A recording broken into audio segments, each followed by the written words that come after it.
Hey, good morning. Welcome to Restoration Church. Man, I'm so excited to be here. It is the final day of our series, Quit Church. And for me, I've enjoyed preaching in this sermon series so much. I think it's been incredible. But selfishly, I'm really excited for this day because this is Pastor Nate's last day of vacation, which means he's coming home. We'll have him back. I won't be confused. I won't be wondering if I should even be a pastor anymore. He will be a light that will shine me in the right direction and remind me, hey, God did call you to this. It's okay. Take a breath. So I'm so excited that he's going to be back. But before we do that, we're going to wrap up this series. And I just know that I just want to encourage you, take this series and really make sure that it becomes something that you remind yourself of, you remember, save the notes. I know it's moved in my life in pretty powerful ways, and I'm hoping it does in yours. And so we've been talking a lot about a bunch of different things about quitting church, and quitting church mentality would probably be the better way to do it. We did quit expecting to wake up in heaven, talking about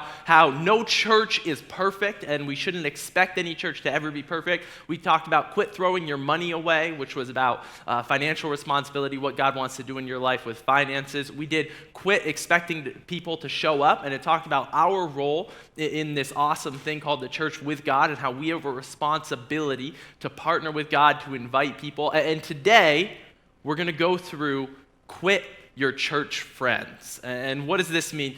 Some of you are like, yes, this means I get to avoid lobby small talk now. Boom, I get to just come in, get to avoid everyone, sit down, get out. No. We want you to quit your church friends, meaning we want you not to just have a bunch of acquaintances here at the church. We want you to find deep, meaningful relationships.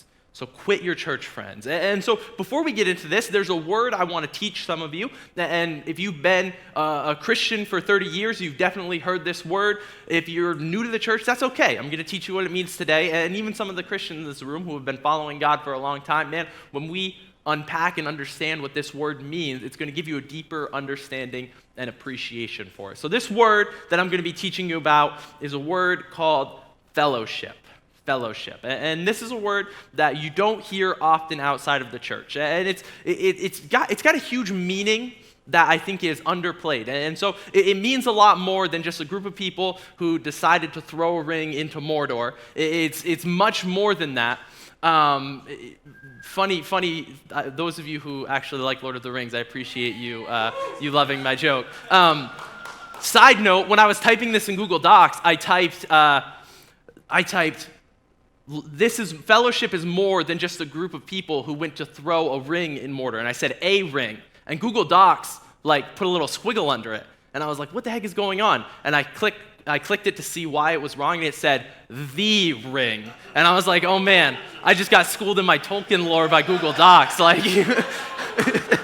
It messed me up. But the reality is, this is a word that's deep. And I don't think we have a really good appreciation for what it means, because if I ask you what fellowship means, you might give me the dictionary definition, which is friendly association, especially with people who share one's interests. And that's not what it means when we're talking about it in relation to the Bible, in relation to God. Fellowship is more than that. And some of you might, when I say, do you know what fellowship is? You might be like, well, I guess it's kind of like community. I think that could be a good word. But I don't think community is a good word, because you can be a part of a community but not be present in a community. And so there's no interaction with you in that community. And so I don't think that does it. But fellowship, the idea of being in fellowship with something, it's so deep that it's tied to your very existence. So I think the best way to understand it would be a mother. If you describe someone as a mother, they're in fellowship with their child. What does that mean? By calling them a mother, you assume the existence of a child. Right? And just like you would say someone is someone else's son, you assume the existence of a parent.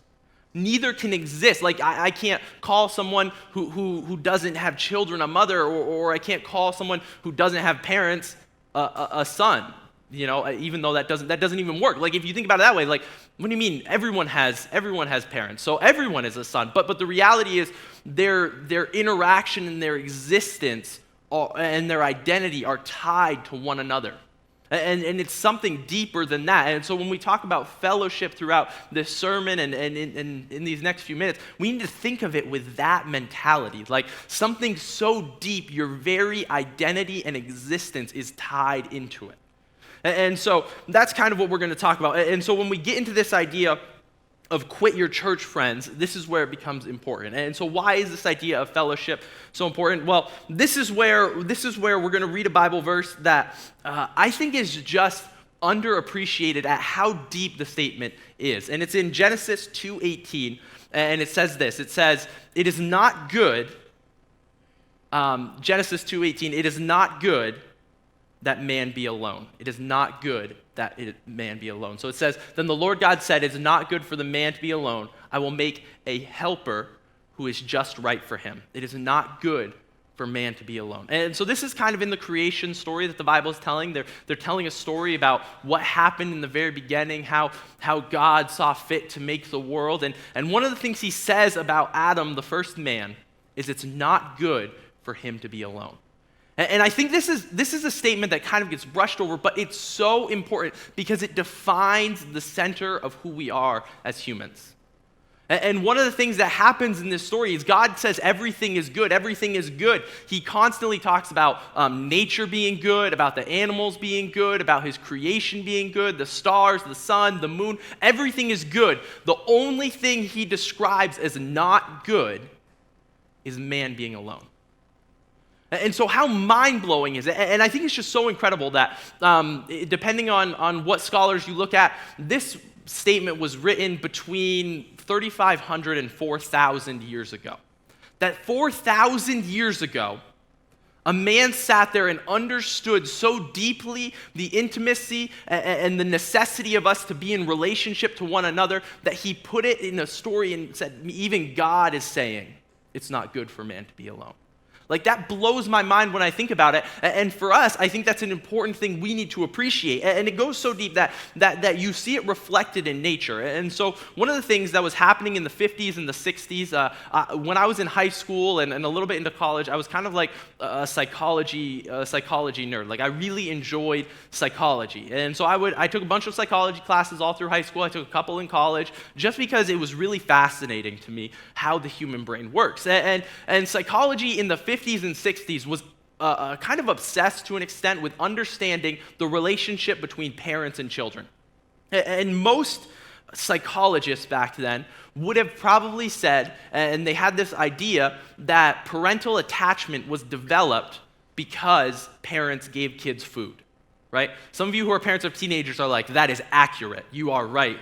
I give them food. That's the only reason they come home. I don't know. But they would say that even newborns, the only reason they were really attached to their mother was because their mother provided them with food. And so this was a common thought in psychology until a man named Harry Harlow came along. And he was fascinated with this thought too, because he would do a lot of experiments on monkeys and stuff like that. And one of the things he would do is he would take newborn monkeys and he would kind of keep them away from other monkeys, and you'd see how they developed. And a lot of them didn't develop quite right when they were in isolation. And then he did this fascinating experiment, which was just mind-blowing at the time. He made 2 fake monkey moms for these little baby monkeys. And one of the monkey moms was made of wire, just like chicken wire, and it had a bottle that had food in it. The other monkey mom was covered in a soft, like almost fur-like material that would feel like the fur of an adult female monkey. And psychologists up until this point thought, of course, the baby monkey is going to love the one with the milk more than anything because it's providing them food. But what they found was these monkeys were obsessed with the mother covered in the soft fur. They would not sit by the one who had the milk. And this was an eye-opening experience because all of a sudden it highlighted that there's more to existence and there's more to relationship than merely someone providing something for you. There's a comfort, there's a need, there's a desire for intimacy that goes beyond just getting food. And so this kind of blew the psychology world wide open because then they started to understand, man, children feel the same way about their parents. There's a deeper attachment to a mother than just the fact that they provide them with food. And so I think it's amazing that 4,000 years ago, we began to realize, man, it's not good for man to be alone. And just 70 years ago, we finally started to understand a little bit more that, hey, this is an accurate statement. And so it's deeply rooted in who we are, and it affects children. And then another way I think about it is we had a girl who was in our church. I grew up in a different church, and when I was there was a girl, and her name was Abby, and she was adopted from China. And I used to hear stories about when they first got her and when they first brought her back to the United States, something that would happen is every time you would touch her or pick her up, she would go stiff as a board. And so she's a little baby who's like 7 months old who would just stiffen up when people held her because she'd spent the whole beginning of her life not being cared for by anyone. And she had to learn what it meant to be in relationship to other people. And many of us find ourselves in that position today. We are like, the idea of emotional connection and relationship causes us internally to stiffen up. We don't know how to do it. We don't know how to manage it. And God is calling us to step into a deeper relationship with one another so that we can be healthier, better people in the long run. And so that's kind of the idea behind what we're going to be talking about is, man, like there is this problem. Like it's not good for man to be alone, but we continue to isolate ourselves. One of the ways I think about it is we have a tremendous need to connect, but not be connected. And so how many of you, and I promise you this isn't a sting, so you can raise your hands and nothing's going to happen. How many of you have ever texted or used a phone while driving, even though you know you shouldn't? All right, everybody, I'll raise my hand. I'll lead you. You've texted. Listen, we risk getting pulled over and monetary consequences just because we cannot bear to wait the 2 minutes it takes to get where we're going. Like, it blows my mind. Like, how did people survive back when you didn't have a cell phone in your pocket all the time? Like, man, you had to get in a car, and you didn't know if people were trying to get in touch with you. How mind-blowing is that fact? But the reality is, we all experience this tremendous internal need to be connected, but not necessarily to connect. And so you might be in the mentality of, I cannot wait to get home to send this text message, but to get in your car and drive the 10 minutes to a coffee shop to actually meet with someone, oh man, that's too much work. I can't deal with that. Like, we have this weird thing in our brains that's partially from smartphones, partially from I don't know what, culture changing, this reality that we have to constantly be connected, but we have a hard time connecting one-on-one. There's some studies that I've been reading that show that teenagers are having a harder time connecting face-to-face. They tend to, and there's even studies that say, I think it's something like 50 or 60%, I'm probably misquoting, of teenagers would say some of their closest friends they've met via an online platform, whether it be video games or whether it be Snapchat or Instagram. They're meeting people who are close to them. One of the teenagers in our youth group who just graduated, she always tells me like, "Hey, I'm best friends with all your siblings," because they Snapchat all the time, and she started Snapchatting them before they ever met in person. Like, the reality is we are constantly trying to connect through new digital platforms, but we won't allow ourselves to connect on a deeper level. And just to clarify, I think it gets even deeper. It says in Philippians 2:6-7, this is God's idea of what fellowship means. And so in Philippians, it says, who, speaking of Jesus, being in very nature God, did not consider equality with God something to be used to his own advantage. Rather, he made himself nothing, taking on the very nature of a servant, being made in the human likeness. All believe made in human likeness. So this is such an important statement because even God is saying there's something like God could have continued. So if we look at the Bible, the first 2/3 are kind of God just writing in some form to humankind. He's just speaking to them through the medium of written language. He's saying, this is what I'm saying to you, this is who I am. He's unveiling himself, he's talking about himself. But even he is saying, as great as written language is, as great as connecting from a distance is, there's something extra powerful about interacting on an individual basis. There's something extra powerful about being together one-on-one. And so the final study I'm going to quote to you will be the idea of solitary confinement. in jail. And so this is something that's fascinating. So solitary confinement is when you're removed from the general population and kept by yourself in a room from anywhere from 22 to 24 hours a day. And here are some of the things that happen to people who are in solitary confinement for extended periods of time.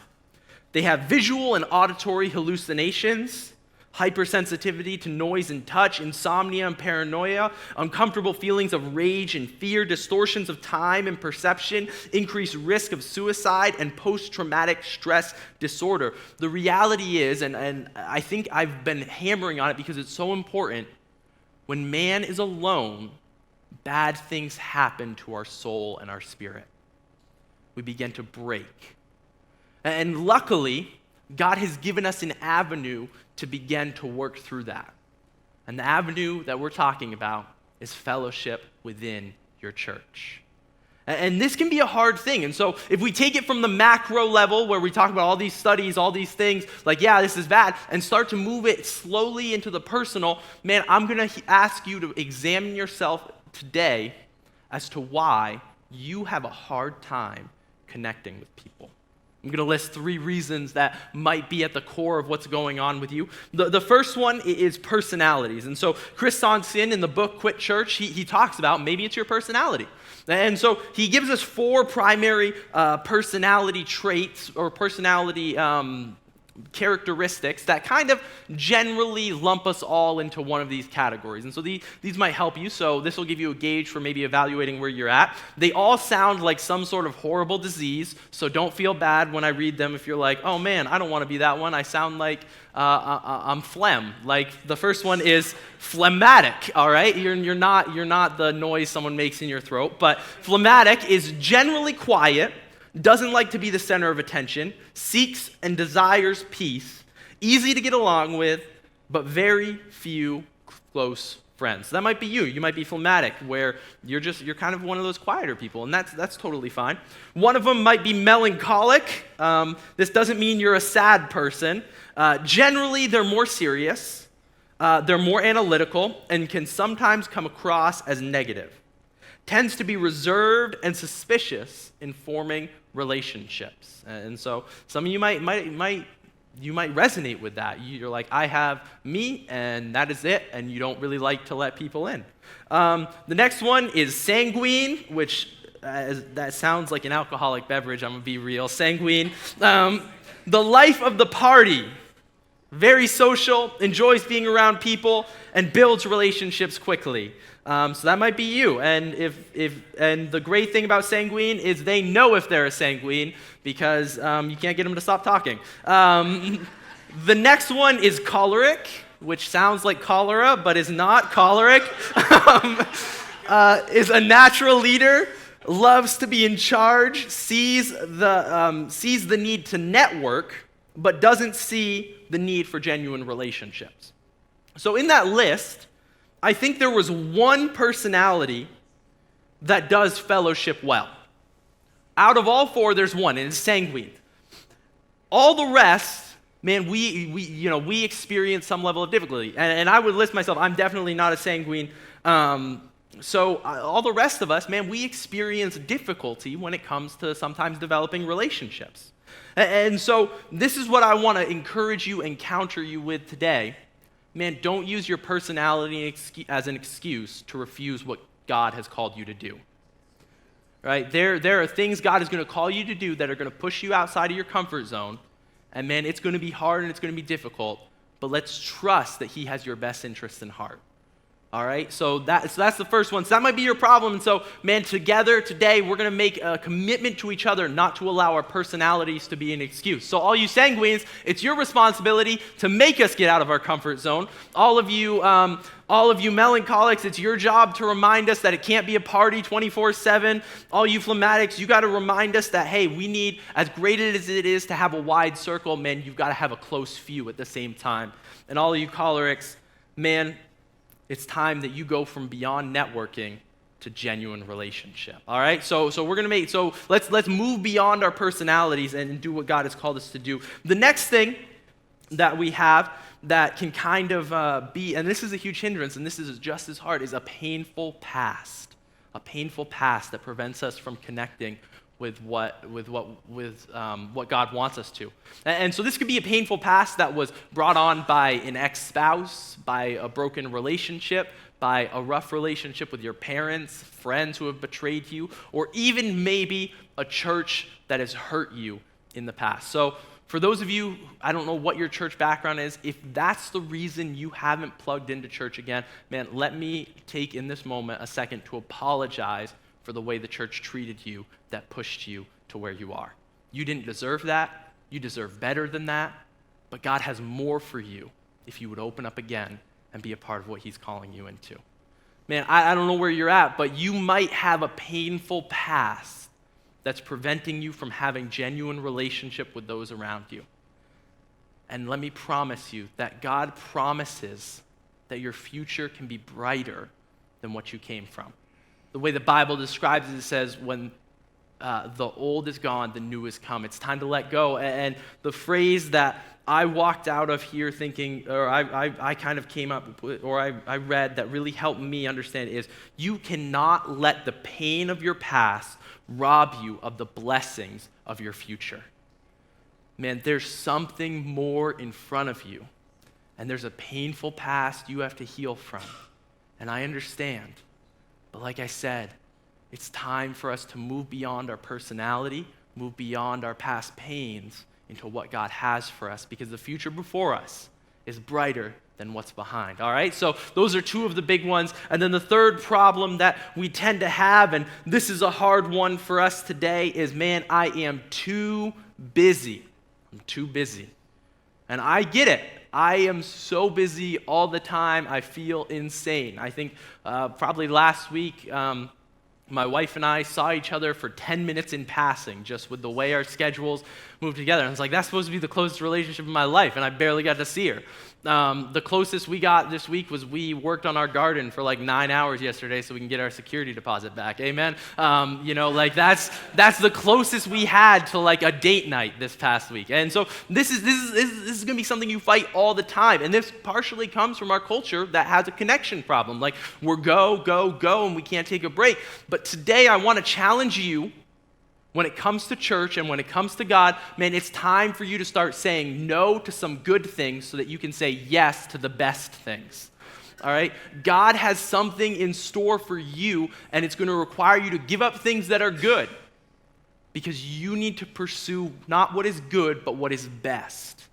And we need to follow him. And so this is one of the reasons I love being a part of Restoration Church, in that Nate and I, when I first came on staff, we kind of talked about it. And one of the things that happened to me growing up in church is our church had like calendar overload. On Sunday, you went to service. On Monday, there was mops and mom's group. On Tuesday, there was this small group. On Wednesday, there was youth group. On Thursday, there was Royal Rangers and Missionettes, which was like Boy Scouts. On Saturday, there's the men's breakfast. And the reality was, man, the church, we were so busy doing church stuff that we stopped being a family as the church, and we started separating, and we wouldn't see each other because we were all going to all these different events, and we didn't really connect. And so one of the things I love about Restoration Church is we take your busy schedule in mind when we plan out what your week looks like when it comes to being involved. So for us, someone who's in a healthy way attending and participating in Restoration Church will probably do this. They can come to a Sunday morning service,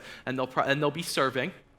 They'll come to a Tuesday or a Thursday night youth group if they have a teenager, and they'll go to a circle once a week. Like, that's a healthy person attending Restoration Church. And then, of course, we have events in there like worship nights, which we try and do once a quarter, and things like that, so that we can try and keep you healthy as you're just volunteering. And so we try to keep you in mind, because we know you're busy. Like, you're not going to get less busy in these next few weeks. But the reality is, man, you got to make some choices in your life about what you're going to say no to so that you can pursue what God has for you. All right, so that's the last thing. And those are all the problems that we have as we begin to navigate what does it mean to be in fellowship with one another. But finally, man, I just want to just not leave you with a bunch of problems. Because I feel like, for the past 20 minutes or whatever, I've just been throwing a bunch of problems at you. Like, this is a problem, this is a problem. I want to give you the solution and what God calls us to be as a church. So that as we walk in it, as we begin to walk it out, man, we know what we're aiming for. So God gave us a solution to this problem. He gave us a solution to fellowship. And it's highlighted beautifully in the book of Acts, in Acts 2:42 through 46. And it says, all the believers devoted themselves to the apostles' teaching and to fellowship, and to sharing in meals, including the Lord's Supper, and to prayer. A deep sense of awe came over them all, and the apostles performed many miraculous signs and wonders. And all the believers met together in one place and shared everything that they had. They sold their property and possessions and shared the money with those in need. They worshiped together at the temple. Each day met in homes for the Lord's Supper and shared their meals with great joy and generosity. Now like for me, that's like a scary thing to read. Like each day they went to church and worshiped together. Each day they did this. Each day, and like I said, we're not calling you to necessarily do that each day. But the reality is, man, when we're in relationship with one another, miracles begin to happen. Awe comes over us. Lives are changed. And when we step into fellowship with one another, 3 things happen that every single one of us needs. The first is spiritual growth. We grow spiritually in relationship with one another and with God. And this is something that blows my mind because we've had people, as they're leaving the church, they'll tell us, the reason I'm leaving is I just didn't feel like I was growing enough during the Sunday morning messages. Listen, if you think me or Pastor Nate can preach a good enough message in 30 minutes on Sunday morning to grow you for the entire week ahead of you, you have your priorities all out of whack. Like the reality is, man, I cannot preach a good enough message that's going to change your life for this entire week, that's going to fill you up for the next, however many hours, man. Like if you're lucky, you're going to make it out of the parking lot before you yell at somebody for cutting you off in traffic. Like that's the thing. Like I can't preach in a way that's going to change your life. And that's why, man, fellowship with one another becomes so important because it's in that context that more spiritual growth happens than when you're sitting here on a Sunday morning. All right, so spiritual growth happens. The second is accountability. And this is a word nobody likes to hear, nobody likes to use, nobody likes to be a part of it. It's accountability. Man, I think it says in Proverbs, the wounds of a friend can be trusted, but an enemy multiplies kisses. What does that mean? Man, your friends are going to keep you in line when no one else will. Like for me, I think about it, when I read that verse, I think of my mother because, man, like there was the moments where, she just looked at you and like if looks could kill, it was like, oh man, I'm wounded internally. Like my mom's looking at me with those disappointed eyes. Like, the reality is, man, when you have friends and people around you who don't let you get away with the junk you tend to do, you grow as a person. And we provide that for each other when we're in fellowship with one another. And then the last one, and I think this is really important, and this is a source of strength during difficult times. A source of strength during difficult times. How many of us have gone through something and felt like we were all alone? That no one was there when we needed them. When we walk in fellowship with one another, man, we don't have to have that fear anymore.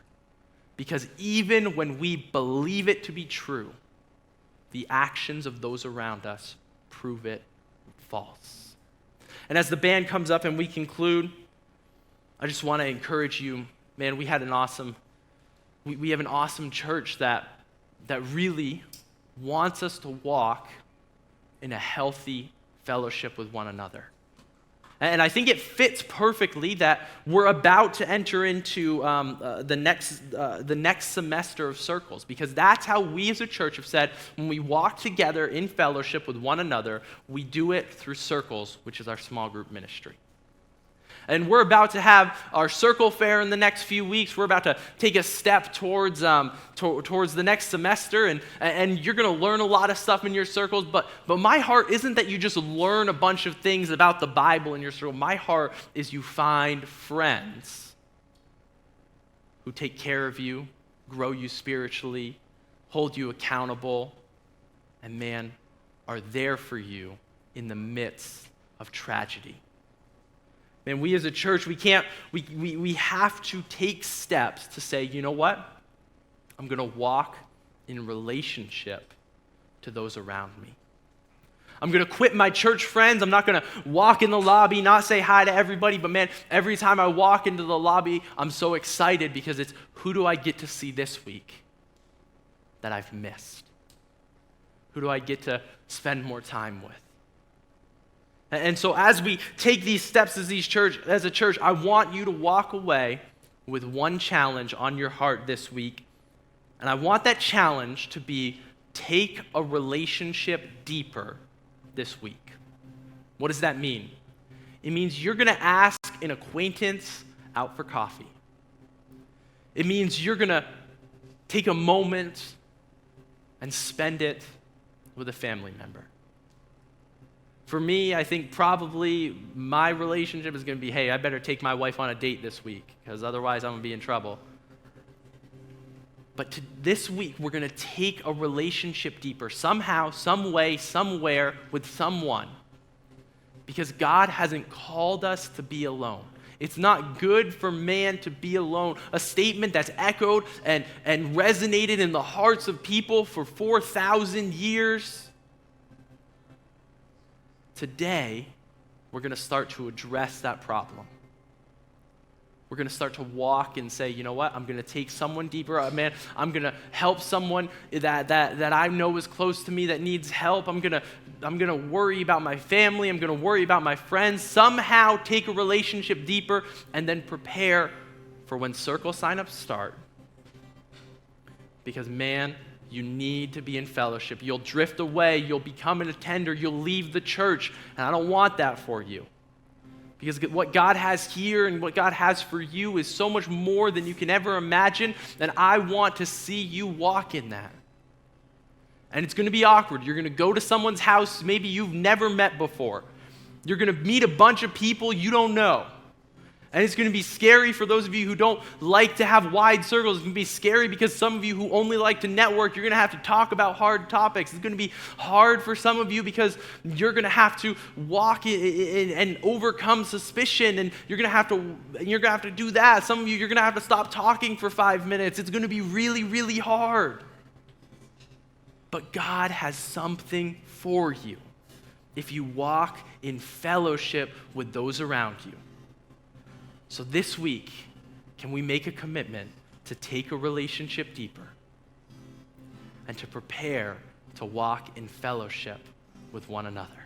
Bow your heads with me. God, we just praise you. We lift you up. And God, I just want to take a minute for anyone who's not sure about this God thing to just say, you know what? I want to be a part of that. I want people in my life who care about me, who worry about me, who take care of me. God, I just pray for every single person in here who's exploring that possibility, that you become a reality to them today. God, I pray for everyone in this church who is making a commitment to take a relationship deeper this week. God, be there and bless them. Some of them are going to be overcoming pain from the past. Some of them are going to be overcoming personality. Some of them are going to be overcoming busyness, and it's going to be difficult.